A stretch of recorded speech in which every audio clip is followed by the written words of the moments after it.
मुनव्वर मेरी आँखों को मेरे शम्सो दुहा कर दे.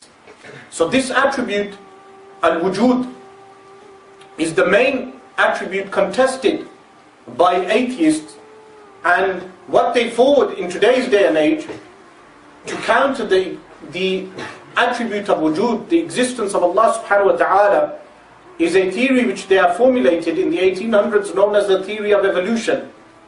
And what this theory proposes is that everything is by chance. The globe is by chance, that the earth is globe shaped. The sun and the moon are by chance. The stars are by chance. And what it forwards, simply put, is that humanity originated from a pool of mud. This pool of mud was lying for millions and millions and millions of years. Lightning struck the pool and different elements came about, not explaining how those elements came about in the first place, but those elements evolved into a cell. That cell then, after millions and millions and millions of years, developed into two cells. Then after millions and millions of years, those two cells became a creature. And then after millions and millions and millions of years, those creatures became two creatures maybe. And then after millions and millions and millions of years, that creature developed until it became a fish.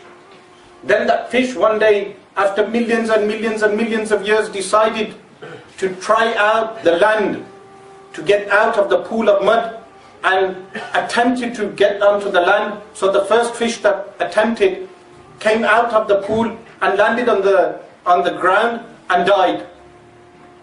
Then the second one tried, and they attempted this for millions and millions and millions of years until the first one was able to do so, but it was not able to walk on the land, and it wriggled itself somehow, and then it died also. Then after millions and millions and millions of years, that fish developed legs.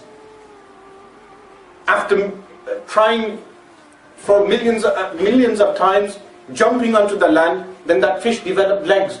Then after millions and millions and millions of years, that fish that developed legs now shed its scales and started to develop fur, and some of them started to develop hair, some of them started to develop skin, some of them started to develop, some of them kept the scale and were known as what?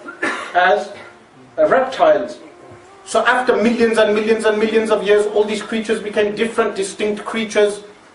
And after millions and millions and millions of years, those creatures developed legs. Then they developed backbones. After this, after millions and millions and millions of years, those creatures lost one leg, the four legs were lost, and then it developed two legs. Then after millions and millions and millions of years, the creature decided to stand upright.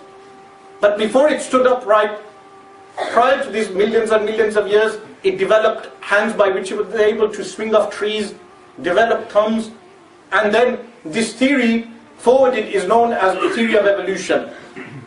And they add scientific jargon and propose this as fact today.